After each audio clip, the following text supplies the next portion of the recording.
The only reason that you're lonely is 'cause you're fat and gay.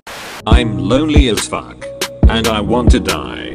Don't care how, but let me tell you why. She's this girl that I've had a thing for such a long time, and she said yes. What the fuck? So I went on 4chan and Reddit and started asking people to send me shitty rom-coms to give me some advice for dating. Alright, let's see.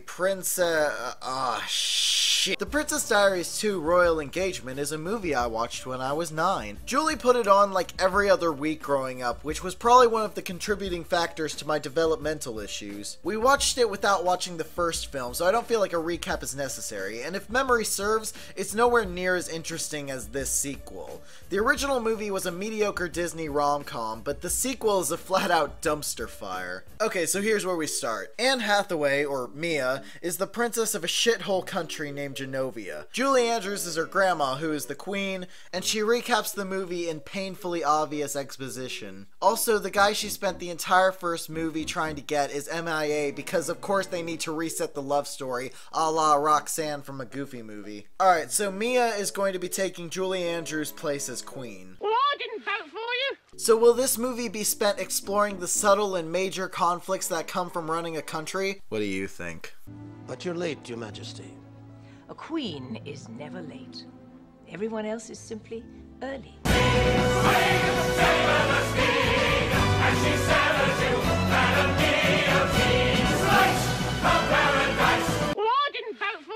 We get a bunch of scenes of wacky dances, and then Mia meets Chris Pine. I'm sorry I stepped on your foot.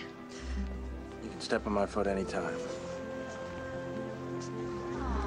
What? Now, in an ordinary Disney movie, the villain would be rather obvious, with no subtlety, but luckily we're watching a film that takes the time to respect its audience and goes through the effort of setting up subtle nuances. You should be more careful, Your Royal Highness. Somebody might try to take that away from you. Someone like me. And it's so easy when you're evil. Okay, so Parliament is having a meeting about Mia, and we need to get Mia to hear what's happening. So, as a screenwriter, how do you solve this predicament? Well, obviously, you have her find a secret underground catacomb system that's not mentioned before or later in the film. Genovian law states that a princess must marry before she can take the throne. We have never enforced that law. A man doesn't have to marry to be king. I mean, this is the 21st century, for heaven's sake. It's the current year! My granddaughter should be given the same rights as any man. Yeah! Mia is the kind of spurging autist who asks, "What did you say?" when eavesdropping. This honored body allow Princess Mia 1 year, during which time she must marry, or she forfeits the throne of Genovia to young Lord Dethklok. What? No! Ugh, it's so unfair that I can't have unelected supreme control over a population of people. Fuck, this is so unfair. Well, I didn't vote for you. I can make this dart hit the bullseye every time.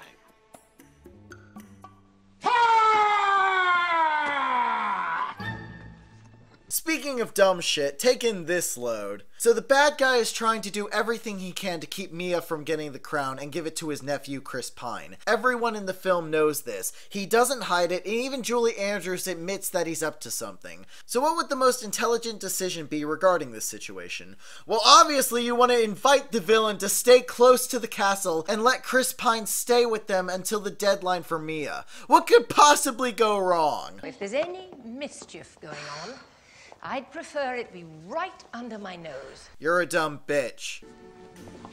Lord Nicholas. So they're looking for a prince husband for Mia, and they decide on this milquetoast fuck named Andrew? Oh shit! Next stop, the delicious train. I can see the wheels turning, Light Yagami. I'm already in your head.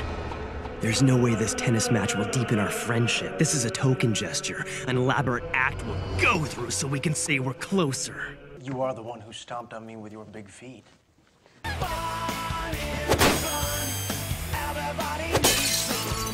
Oh, hi, Smash Mouth. So we're like 30 minutes in, and despite the focus of this film being Mia trying to become queen, we don't see her learn queenly duties like managing the economy, appearing as a convincing figurehead, or dealing with the widespread AIDS epidemic that hit Genovia. They instead focus on the important actual queen shit like, A princess never chases a chicken.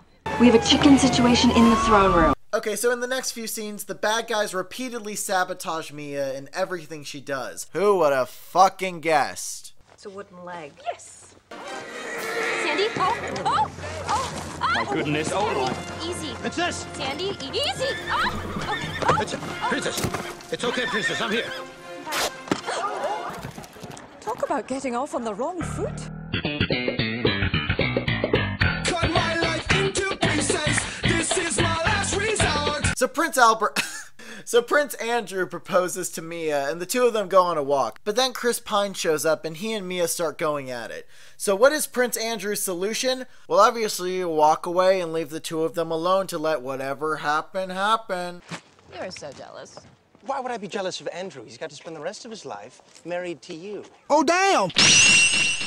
I loathe you. I loathe you. I loathe you first.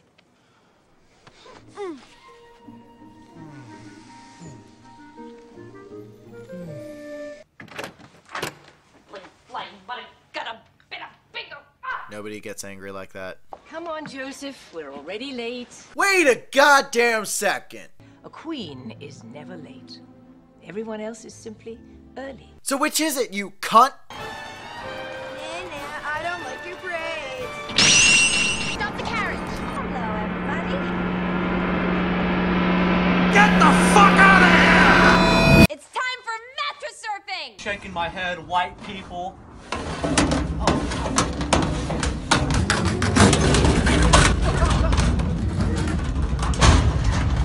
Okay, so now is the time for shitty soundtrack overload. First we get Avril Lavigne, then Pink, and then a bullshit karaoke segment. So because Chris Pine actually has a personality, if only barely, Mia starts to fall in love with him. He asks her to sneak out, and she does, but she needs to have Julie Andrews distracted, so we get this bullshit. No! Then they fuck. But oh no! It's a misunderstanding trope that appears in literally every romance movie. But oh no! Chris Pine wasn't actually setting Mia up. He's in... So he has to go Owen Wilson the fuck out of that wedding. Would you like to crash the fuck your daughter wedding? I must get to that church. Yes, but how? Everything on 4 wheels is already rented for the wedding. Doesn't matter, I'll run.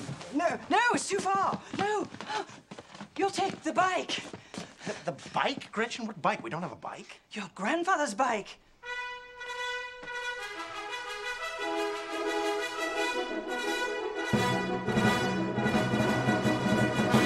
But it's all kind of pointless because Mia calls off the wedding anyway. So after Mia gives her empowering speech on why she don't need no man, Julie Andrews decides that she does need a man and gets married to her bodyguard. Cause that's how weddings work. No paperwork, no engagement, just a spur of the moment decision. And it's also implied that Mia will get a piece of Chris's pine, so fuck it. Well, Mia becomes queen and I still haven't coped with my mortality and the futility of a finite existence, so let's just move on. Okay. God damn it! Why the fuck do I now own 4 goddamn copies of Date Movie? What the fuck is my life now?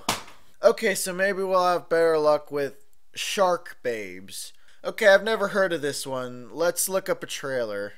A group of sexy marine biologists probe the secrets of the greatest predator known to man. They soon discover the ferocious sea creature emits an erotic sound that no woman can resist. But will their newly unearthed shark waves eventually take them to new heights or simply turn them all into irresistible shark babes bent on overthrowing mankind? Who do you work for? Fingerworth Industries. Part-time, of course. Come explore the extreme depths of the unknown with the hottest ladies this side of the equator. As busty shark experts break down the mating rituals of the ancient species while creating a few new rituals of their own. The girls take their research to new levels of flesh-filled excitement. Oh, it's that kind of movie. Woke up again and jumped up like fuck it, I've had it. I'm checking into rehab, I confess I'm a static addict. I guess that's why I'm so clingy. Every girl I've ever had either says I got too much baggage or I'm too fucking dramatic. Man, what the fuck is the matter? I'm just a fucking romantic. I fucking love you, you fucking bitch.